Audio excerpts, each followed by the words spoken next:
Alright, I'm gonna do one more video tonight, just because I really don't feel like doing much else tonight. So, reading. It's probably gonna be the boring video that people are gonna skip. Okay. The long and short, the medium too. I may have been a bit hasty in advising you not to bother with the prototyping process. If I spared any detail, it was only to optimize your chances of survival. And if you find yourself begrudging the absence of certain instructions, which if followed would have resulted in your demise, then I guess that makes two of us. Otherwise, you're welcome. But the fact appears to be that prototyping the kernel sprite before making your getaway may offer the only opportunity to exercise control over your new environment, a place known as the medium. Also, if prototyped with one, or two, sufficiently, albeit loosely, humanoid and or sentient elements, living or otherwise, it offers the chance to have all this explained to you by an apparitional guide, through whatever sort of cryptic, sketchy doublespeak your choice of prototyping elements engenders. In lieu of this, you may be forced to settle for my clear, thorough explanations and assiduous dissection of raw data. Again, don't mention it. If you've made it to the medium with an unmolested vanilla sprite, well, I've already covered the bad news about this missed opportunity, and we'll go into this further soon. My contacts are really sticky right now, so I can't see very well. Though to what extent this actually is bad news, I'm not sure. I know only the result of my co-player's current configuration, wherein the sprite was prototyped once before the departure and once after. Which brings us to the good news, which is that you can still prototype after your departure and salvage the massively rewarding experience of haggling with an exposition-slinging phantom guide, so long as you avoid prototyping with terribly inert items such as a brass door knocker in your father's pornography collection. Where would you get a hold of that? Actually, that might be interesting. If you are struck by the spirit of such experimentation, please don't hesitate to contact me about it. So yes, you can enhance your sprite in this way, but doing so after your departure will no longer induce this effect on the medium I alluded to. That can only be accomplished with one or more pre-departure prototypings. In fact, we can extrapolate that there are only so many ways to prototype a sprite. Tiers of prototyping in relation to departure: both before, one after, both after, only one, either before or after, none. Those occurring before will affect the medium through the kernel's hatching process, and your guide, i.e. the sprite. Those occurring after will only affect the sprite. The effects this process has on the medium, or more globally the insifosphere, are still vague to me. They have to do with flavoring the forces you will struggle against, and generally all forces at odds with each other in this realm. It has given me some insight into the nature of the game, which again I derive through extrapolation. We appear to be engaging an instance of a dimension with a highly flexible set of parameters, and a series of objectives surrounding an equally flexible mythological framework. This framework seems to begin as a sort of blank template, and evolves with the player's actions, and likely further evolves with the addition of more host-client connections, and thus more prototyped kernels. I regret to say I can't be much more specific than that without loosely extrapolating further. There are plenty of questions that have occurred to me, however. Questions concerning the kernel sprite, which I've raised implicitly already, such as what is the effect of an unprototyped kernel on the medium, or a doubly prototyped kernel for that matter. And even more salient are questions about the dimension itself. Do all players worldwide make it to this dimension if they successfully complete their departure? Or is a unique blank instance of the dimension created for each new player? I have no evidence, but instinct tells me it is closer to the latter situation. There is no indication of any other players present in this realm. Alterations in the realm seem singularly centered on the actions of my co-player and myself. If I had to stake anything on it, I would guess every separate client-server pair activates its own fresh copy of an insifosphere. She spelled it insipsphere, right there. Or a unique session, if you will. But the quantity of players is a further complication which invites more questions. It seems the game was designed to suit two players most naturally, the server and the client. But through a mishap, my co-player and I have slipped out of the obvious tandem arrangement, and the only logical course of action to continue playing is to string a daisy chain of server-client connections together until presumably the chain is complete. Theoretically, we could complete this chain with only one other player, functioning as a server to my client, and the client to my current co-player server, assuming he can recover it. The strange thing is, though, in our instance of this dimension, there are 4 receptacles for divided kernels, not 3. Does this mean we are destined to have a 4th player chain? How could the game know such a thing? Perhaps it does, and if this proves to be the case, I trust I will be sufficiently numb to the realization. Striked out here. I can consider nothing about this game surprising at this point, and in fact, from the first moments of play, it managed to deviate so far from my expectations that I completely forgot what my original purpose with it was. I had chances to test some information I obtained in good authority during the prototyping phases, but it completely slipped my mind. Instead, the game's catacombs securing the dark twisting paths to necromancy were blundered into rather on accident. By accident, dear. necromancy, huh? But perhaps you didn't need to know any of this. Rethink organization? Lead me waist deep. Look array sludge trimmed down, blah. No. She's not finished with this yet. Jeez, cut her some slack.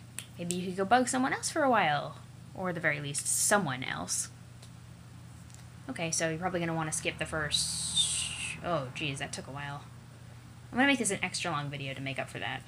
We'll make this a half hour. 2:23... 2:53. Okay. Let's do 24.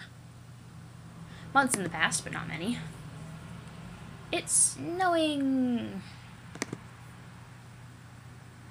Our room is considerably less purple today. Happy birthday, Rose. Hello, and thanks. Did you get John's present yet? I just opened it this very moment. What a stunning coincidence you would ask about it now. I am stunned. Yeah, I know. What will you make with it? And who said it was something from which something else could be made? Well, John did tell me what it was. It's 2:30. I suppose I'll take a stab at learning the craft. It's the least I can do in response to the subtle dig concealed in his gesture. He often tells me I need a new hobby when I make perfectly reasonable analytic remarks. Oh, but Rose, I didn't think you meant anything like it. Anything like that by it. You see, not everybody always means the opposite of what they say, the way you and Dave always do. Maybe. His birthday's in a few months, isn't it? Yep. I finally finished a present for him. I've been working on it for years. Years? It's so hard to tell when you're joking. Or if you're even capable of it. I just mailed it too, so it is sure to get there on time. Mail takes a while to get anywhere from here. I'll probably craft something with strong sentimental value. That should burn him. I don't think you really mean that. I guess not. So shall I expect a green package dropped to my house via airmail from whatever screwball cranny of the planet you're tucked into? No. Sorry, but you are sort of hard to shop for. Besides, I have something for you today that I think you will like better than something in a box. Oh? It is a tip. This is already intriguing enough to compensate for the grave scarcity of lavish gifts parachuting from the sky. Please go on. Did you have a pet a long time ago that died? Yes.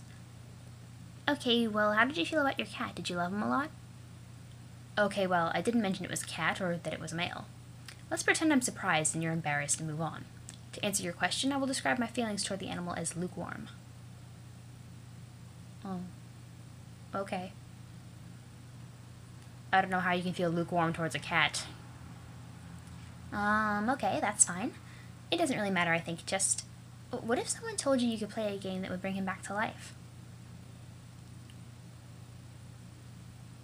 I'm listening. If someone told me that, I would regard the remark with a great deal of skepticism. If that someone was you, on the other hand, then I would have asked preemptively, is that someone you? Yes, that someone is me. I just thought you might find it interesting. So what is this game? Oh, I don't know. I'm just saying is all. I think you'll hear about it later, and maybe you can talk to John and Dave about it. They are way more into all that stuff than I am. GG? So much is making sense. Like, I'm all like, oh my god, this is so cool, because I know what happens later, kind of. So, in this instance, spoilers are actually kind of pretty cool. So, I'll see what the word on the street is about it, in due time. For now, I should probably order a copy of Knitting for Assholes. It would be a shame if I ran late with John's present. Meanwhile, Dave is getting his katana.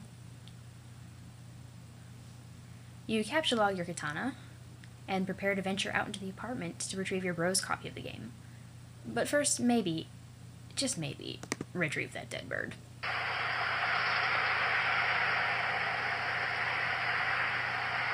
Damn.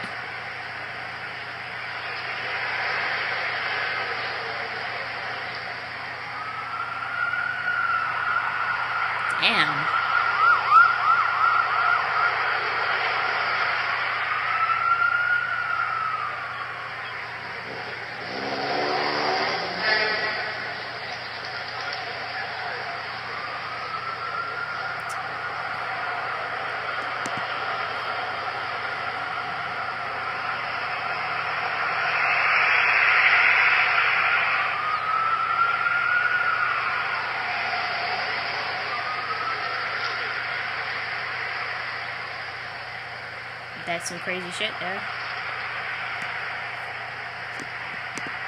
Anyway, dude, that bird is long gone. It probably won't last long in the scene anyway. You don't even know what's up with the sick heat. The sun threatens to set, but it won't step off. It's staring you down like the big red eye of a hot needle skipping on a groove it's tracing around the earth. While lingering in midair, its heat seems to suspend time itself, stretching it like a warped vinyl. It's meant to rain this season, but there ain't a drop in sight. Even a little drizzle would help. Maybe help to fizzle the sizzle a little bizzle. Set the record straight on this global turn tizzle. So don't change the dizzle, turn it up a little. I got a living room full of fine dime brizzles. Waiting on the pizzle, the dizzle, and the shizzle. G's to the bizac, now ladies, here we gizzo. When the pimp's in the crib, ma, drop it like it's hot, drop it like it's hot, drop it like it's hot. English romantic poem, John Keats. He a real nigga. Where did mine go? Exit your room and go into the living room. It's just floating there. Sorry, little dude, coming through. Gotta put you down for a bit. You figure you left him hanging long enough. It's a callback. Hastily enter the room with wild abandon. You barge in and see a familiar face. A friendly face, Jerome. Mr. T? You stand in the living room. Your bro spends most of his days in here. At night he crashes on the futon over there. You don't see him anywhere, though. There's the puppet chest he stores little Cal in when he takes him out gigs. But when he told me, he usually leaves Cal on display somewhere. And with good reason, because Cal is totally sweet. So sweet. Man, pity to fool. It's your brother's Mr. T puppet, which of course is kept in the apartment with a sense of profound humorous irony. But as usual with your bro's exploits, this is no ordinary irony or anything close to a pedestrian Tier 1 ironic gesture, which is a meager single step removed from sincerity. This is like 10 levels of irony removed from the original joke. It might have been funny like 8 years ago to joke about Mr. T and how he was sort of lame, but that was the very thing that made him awesome and badass, and that his awesomeness was also sort of a joke. But in this case, the joke is the joke. And that degree of irony itself is also the joke, and so on. Recursive joking. Only highly adept satirical ninjas like you and your bro can appreciate stuff like this. It's cool taking stuff that other people think is funny, but you know really isn't, and making it funny again by adding subtle strata of irony, which are utterly undetectable to the untrained eye. Also for good measure, Mr. T is wearing the leather thong and handcuffed to a pantsless Chuck Norris puppet. God, you hope you can be as good as your bro someday. You'd never tell him that, though. Aww. I love those two. I also like that, your bro, there, he has a great sense of, homoerotic humor. Fine little Cal, give fist bumps.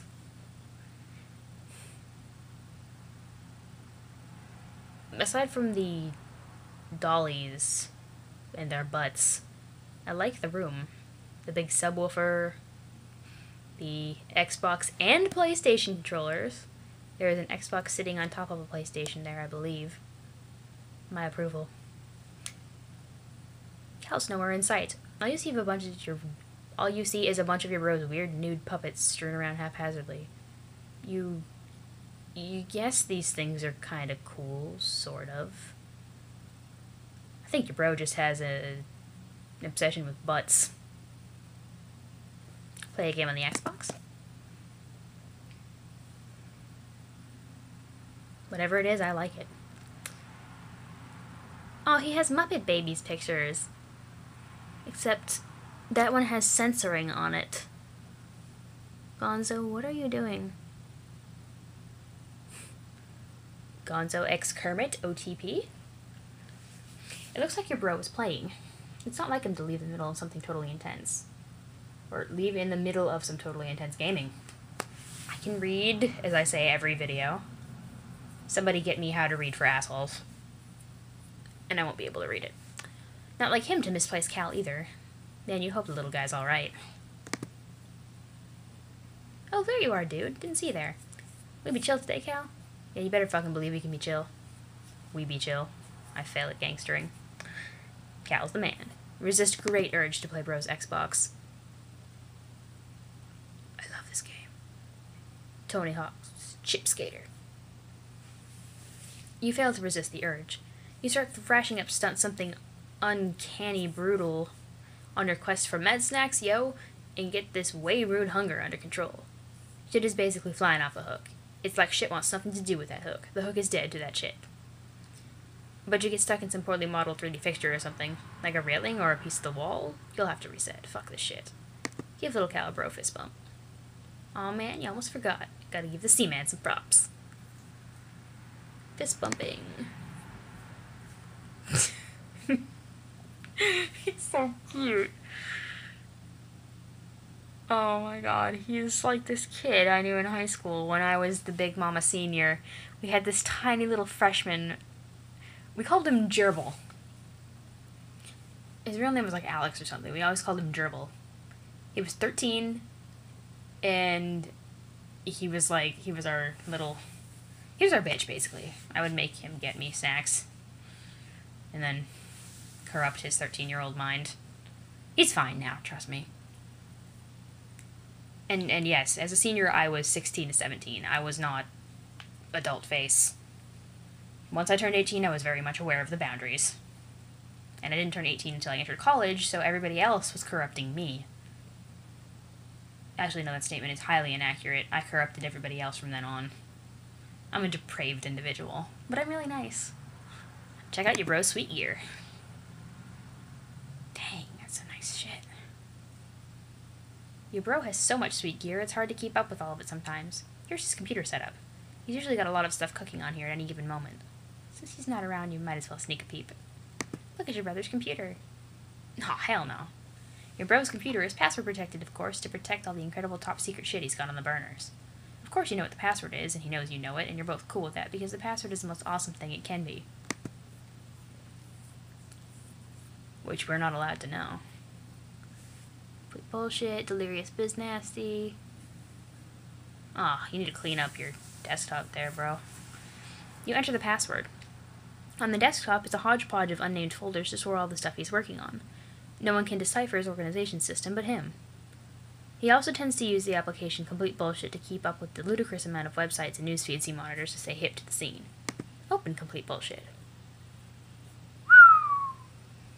It's like the ugliest version of Tumblr your eyes have ever eyed.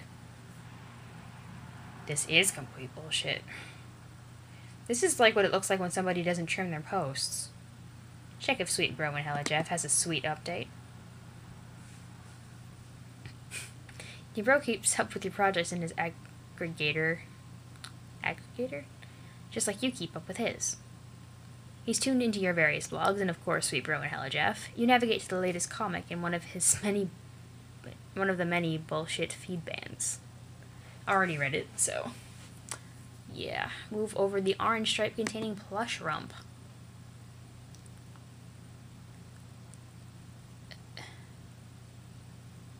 It's like subliminal messaging, except it's not very subliminal.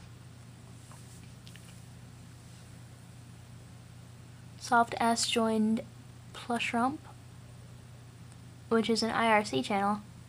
Foam Fiend, hi Soft Ass Quivers, Foam Proboscis at Soft Ass. Limp Legs Akimbo, bet there's a lot of give to that ass. Soft Ass, bounce a coin off of it, it's not going anywhere. Foam Fiend, yeah, I bet that coin will take a good nap there.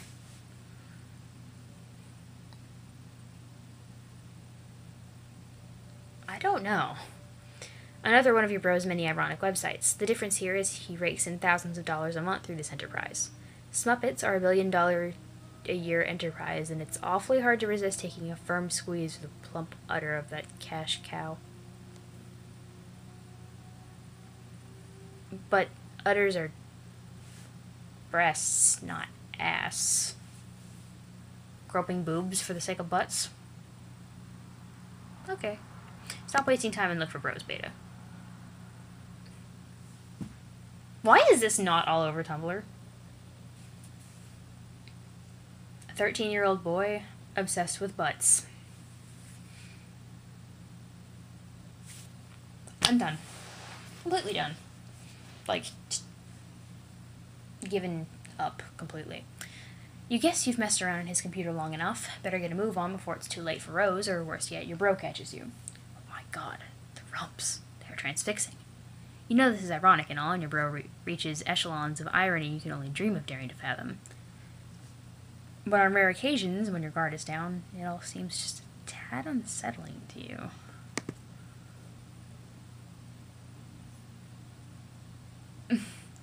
Don't look at me, Dave. You're the one looking at asses on the internet. Oh, hey. Hey there, Cal. Give little Cal a nervous fist bump.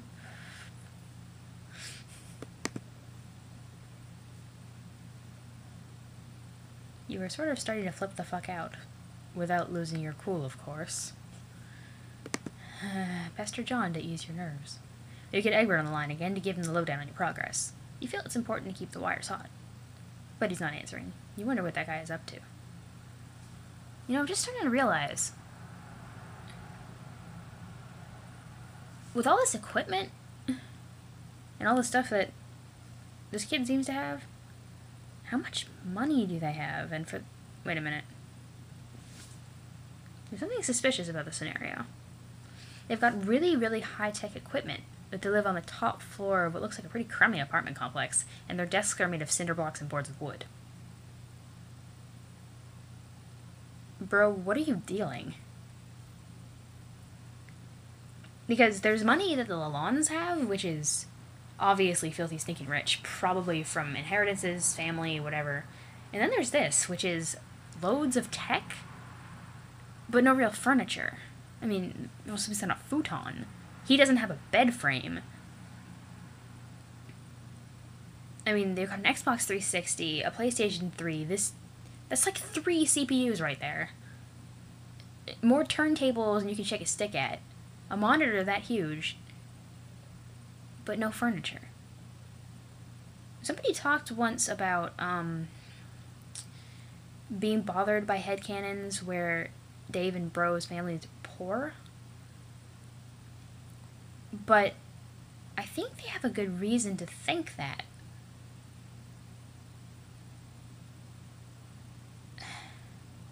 The only thing that I can really theorize about this is either Bro, who I'm assuming it's just the two of them. Bro must have some kind of job. I mean, obviously they've got to support themselves.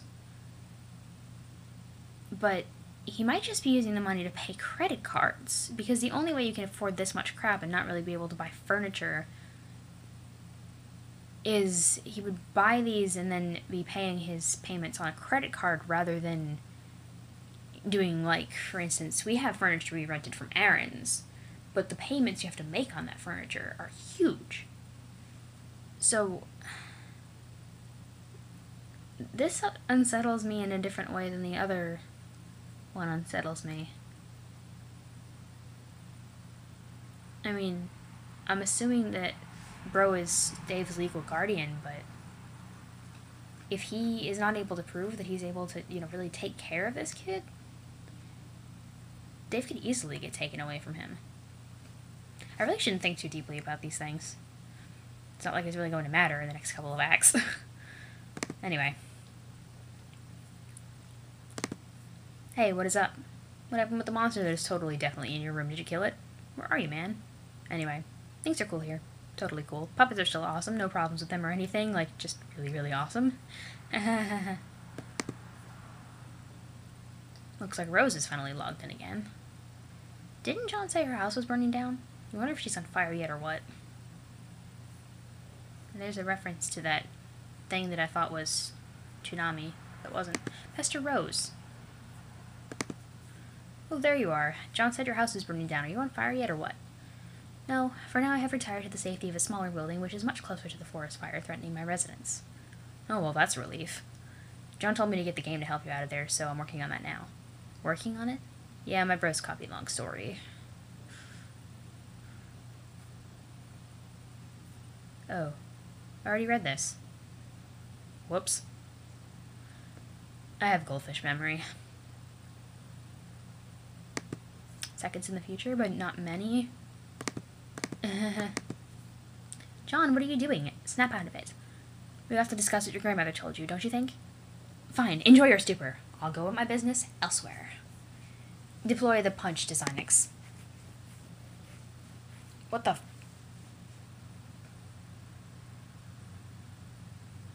You don't just do that to a man's keyboard.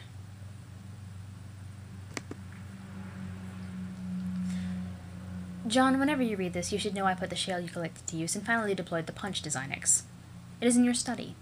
I can only drop it, though. You'll have to be the one to mess around with it and see what it does.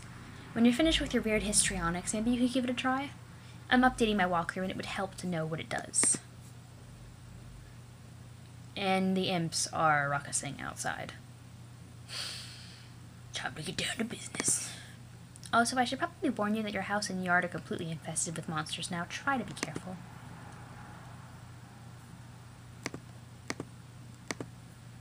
So I can see, stupid lousy imps. They're backing up all my cool stuff.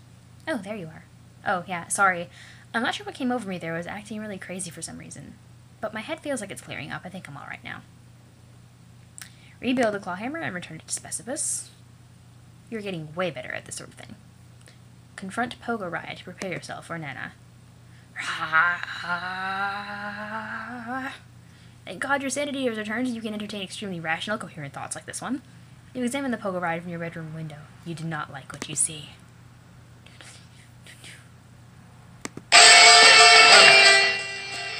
Holy fuck.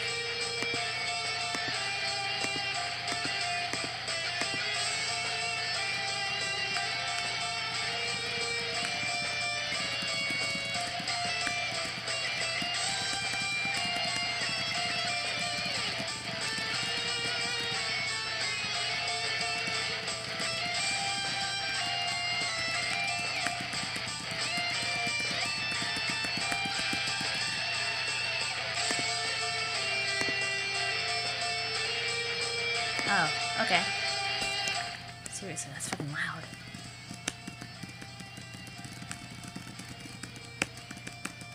I'm not really sure how this is supposed to be played.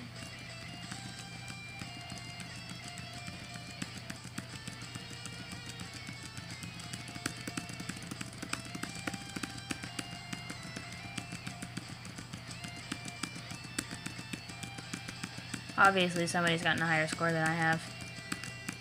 I don't know what this shiznnizzle is. Oh, that was entertaining. Drop something heavy on one of those imps. Uh-oh. Not the piano. Why you do this? It makes me cry inside.